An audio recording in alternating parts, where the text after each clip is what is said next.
আউযু বিল্লাহি মিনাশ শাইতানির রাজিম। বিসমিল্লাহির রহমানির রহিম।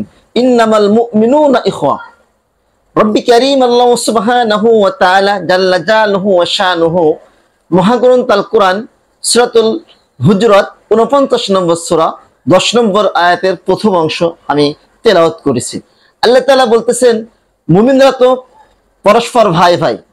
আয়াতের ব্যাখ্যা হচ্ছে, একজন মুমিন আরেকজন মুমিনের, সে পৃথিবীর যেই প্রান্তে হোক না কেন, তার ভাই ভাইয়ের সম্পর্ক।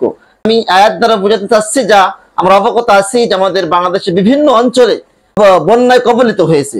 বন্যা হওয়ার কারণে তারা আজকে অসহায় হয়ে পড়েছে, তাদের খাবার নাই, পড়ার নাই, থাকার জায়গা নাই, তারা একেবারে অসহায় হয়ে পড়েছে। আজকে তাদের পাশে দাঁড়ানো আমাদের ইমানের দায়িত্ব। যদি আজকে একটু ভাবুন, একটু চিন্তা করুন, যদি আমার ভাই এভাবে বিপদে পড়তো, আপন ভাই যদি বিপদে পড়তো, তাহলে আমি কি করতাম? আমি তাকে সাধ্য অনুযায়ী চেষ্টা করতাম, যেভাবেই হোক না কেন তাকে উদ্ধার করার জন্য চেষ্টা করতাম।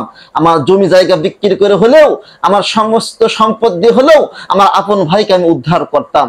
ঠিক মহাগ্রন্থ আল কোরআন দ্বারা আমরা বুঝতে পারি, রক্ত সম্পর্ক না হলেও মহাগ্রন্থ আল কোরআন বলতেছে আপনার ভাই, মুমিনরা পরস্পর ভাই। আসুন আমরা সাধ্য অনুযায়ী তাদেরকে, তাদের পাশে দাঁড়িয়ে তাদের সহযোগিতা করার জন্য চেষ্টা করি। আল্লাহ সুবহানাহু ওয়া তাআলা আমাদের প্রত্যেককে তাদের সহযোগিতা করার মতো তৌফিক দান করুন। আমিন। ওয়া মা তাওফীক ইল্লা বিল্লাহ। আসসালামু আলাইকুম ওয়া রাহমাতুল্লাহি ওয়া বারাকাতুহু।